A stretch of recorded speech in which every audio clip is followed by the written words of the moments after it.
So I'm going to introduce two of my favorite people. And you've met Michael, and he's been with us.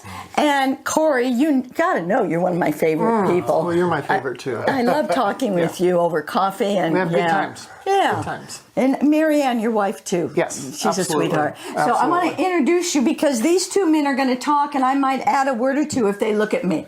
So go for it, guys. Great. Great. Perfect.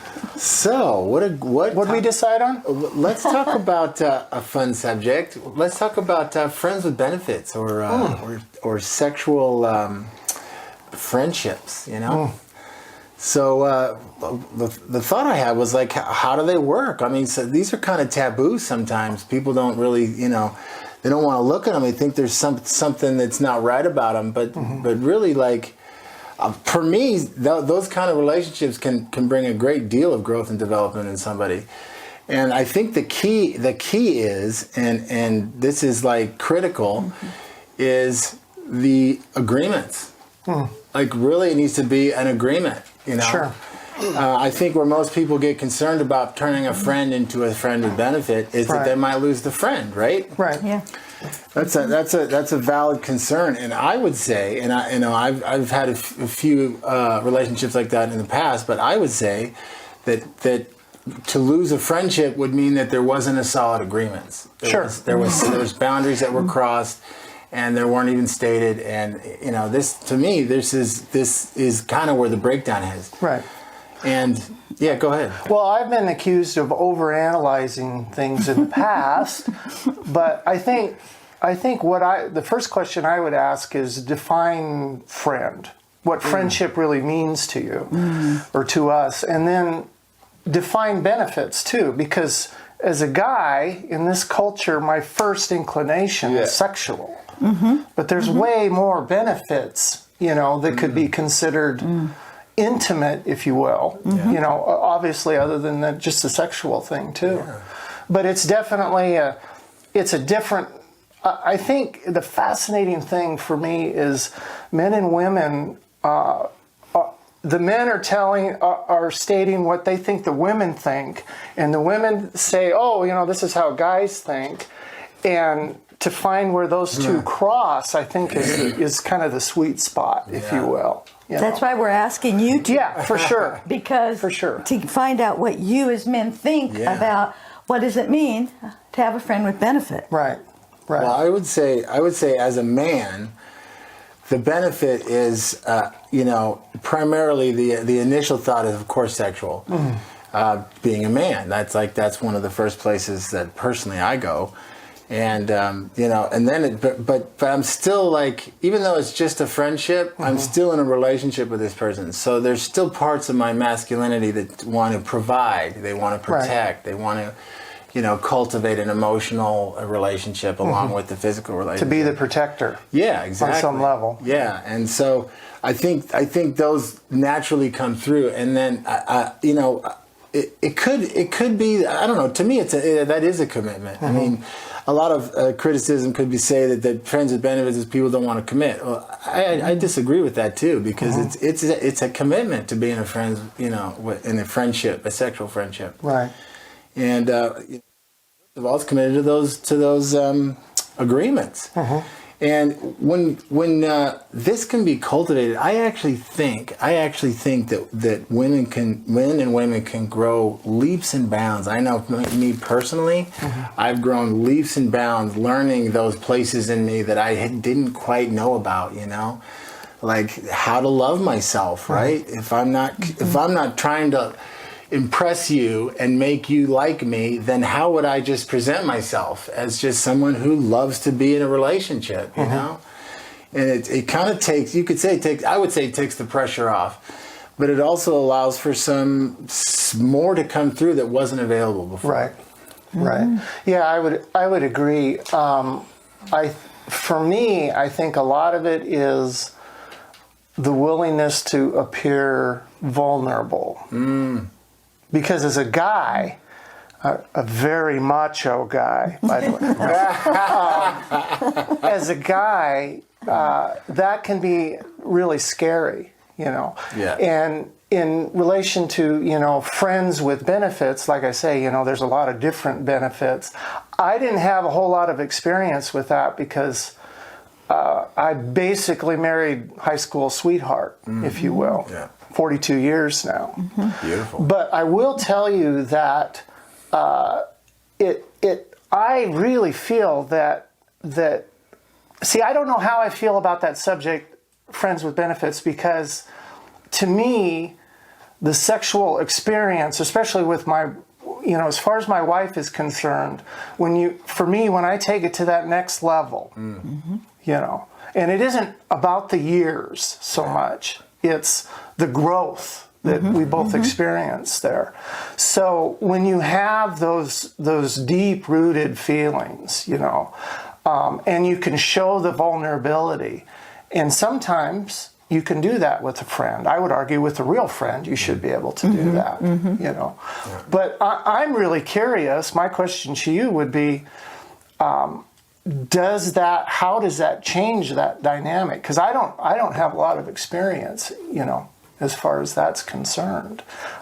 Because sex can mean a lot of different things to a lot of different people, obviously. But to me, it's more of a, I'm kind of old-fashioned, if you will, romantic. It's like a sacred thing, you know, that I've gratefully been able to share, you know, with my wife.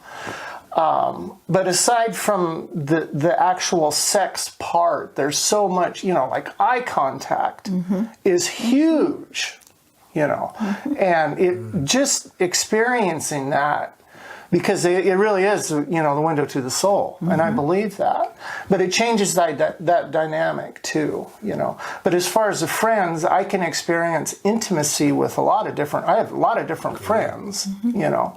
But that I experience intimacy on, you know, a whole lot of different levels. Well, Corey, when you and I, you know, happen to hit the coffee shop at the same time, Absolutely. and we talk, you and I always go into these really deep, you know, spiritual and profound conversations, which you don't have with just the average person. Yeah. You know, it's a much shallow. I agree. And there is an intimacy there, and that's why I say you're one of my favorite people. I appreciate because that. of the depth of who you are. And that intimacy, you know, it does create a bond. You know, and with the understanding is that that's complete in and of itself. It doesn't Right. need to go physical. Right. You know. Right. So I love that you shared that, because that is a friend with intimacy. Yeah. I mean, I agree that I've seen, like, the intimacy between you two is probably deeper than some relationships I've seen. So it's that's a you good know, point. really like the authenticity of being able to be seen, being willing to be seen, and Right. you know, and be, you know, share and bounce off each other, right? Like just, and you know, you have to agree. Like, do you agree on everything? I doubt it, no. right? And it's just like there's respect there and love, and Yeah. and you're right. It doesn't have to be sexual Right. by Right. any means. So, just to share, we are going to our next, you know, taping or whatever we're doing here is going to be with Ryan and I talking about friends with benefit from a woman's perspective. And I'd just like to add, to share that there could be if you're not engaged, if you're not married, if you're not with somebody, if you're a free dancer, you can have a friend with benefits.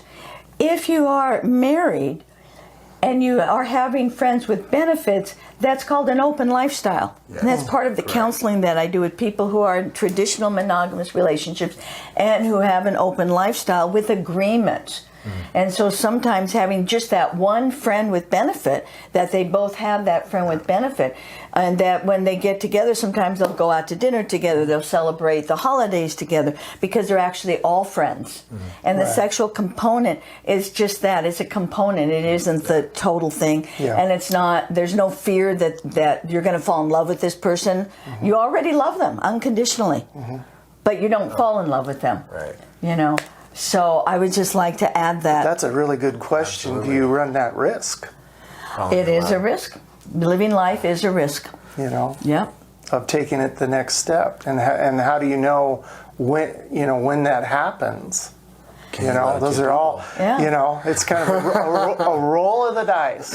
Well, and that could be another discussion Sure. because I have lived that and I've experienced it, and how to navigate that, where the friendship can still stay the friendship with benefit, and then it came to its own natural closure. Right. It was a 3-year cycle, its own natural closure. Are we still best of friends? Yes.